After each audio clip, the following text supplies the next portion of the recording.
sobre esto, no sé cómo resumirlo.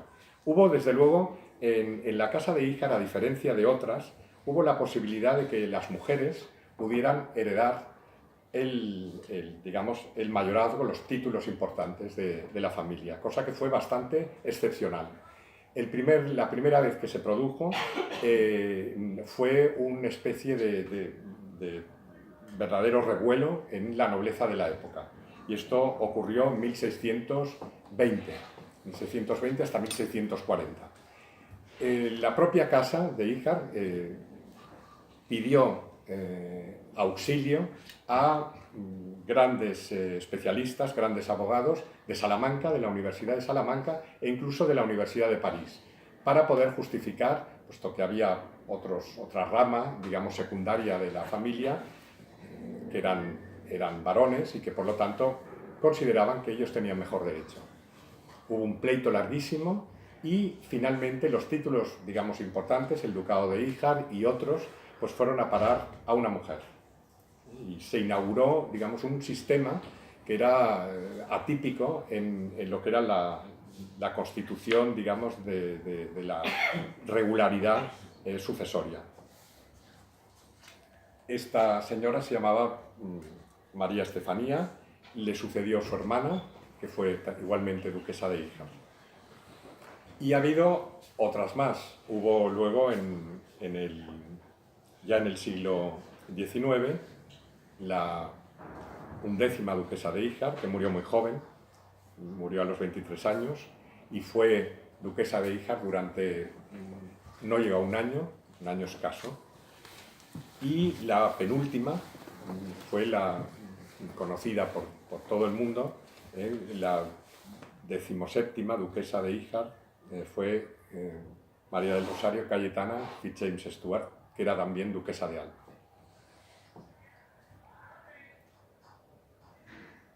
Entre toda esta larga nómina de personas, me he encontrado realmente con algunas historias cuyos protagonistas podrían perfectamente encarnar o merecerían llevar una vida distinta de la vida histórica, sino una vida literaria. Algunos se merecen, no sé si una serie, pero desde luego no es una serie de Netflix o de lo que sea, pero sí que se merecerían al menos una novela. Algunos y algunas, las vidas de estos personajes. He encontrado, pues como en todas estas búsquedas, cartas que yo creo que se intentaron ocultar en algún momento porque estaban insertadas en libros que no estaba pensado que se abrieran nunca más. Eran libros de contaduría y por lo tanto allí encontré cartas comprometedoras, historias complejas, digamos, e intrincadas, muy del siglo XVIII, relativas a amantes.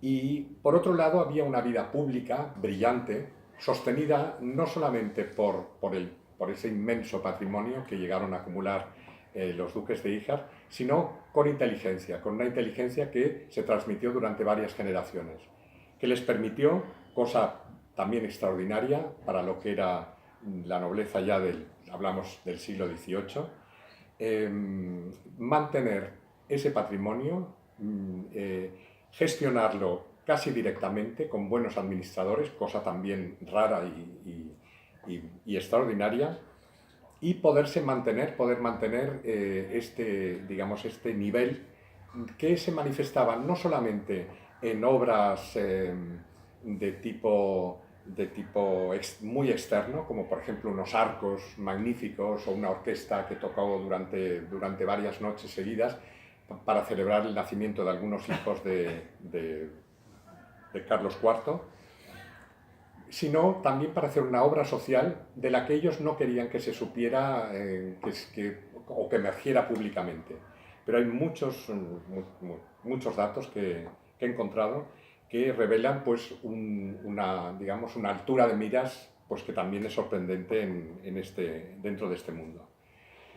Como había inteligencia y como había ganas y voluntad y había pues, este refuerzo económico importante, Todos estos personajes, especialmente los de finales del XVII hasta mediados del siglo XIX, ocuparon puestos muy importantes dentro de lo que era no solamente los puestos que les correspondían, pues todos tuvieron el Toisón de Oro, todos tuvieron la Orden de Carlos III, que eran las máximas condecoraciones de la época, sino también un reconocimiento público a su brillantez, a su particular brillantez. Y por lo tanto uno fue presidente, uno de los primeros presidentes de la Real Sociedad Económica de Amigos del País, que fueron embriones ilustrados, donde se podía hablar de todo, sin temor, al menos, porque en ese momento la Inquisición estaba, digamos, en horas bajas, no fue así después, con Fernando VII, sino que revelan también pues, una mentalidad abierta y tolerante. Fueron igualmente uno de ellos miembro de la Real Academia de la Lengua. También fue uno de ellos director del Prado. Fue muy discutida su elección porque pensaron qué va a hacer este señor, este duque, que parece que, en fin, que no le interesa nada, y resultó ser uno de los grandes impulsores del Museo del Prado. Fue una persona que enseguida digamos que ocupó ese cargo, pues se puso manos a la obra y consiguió que muchas de las grandes obras emblemáticas del Museo del Prado entraran de manos privadas al museo.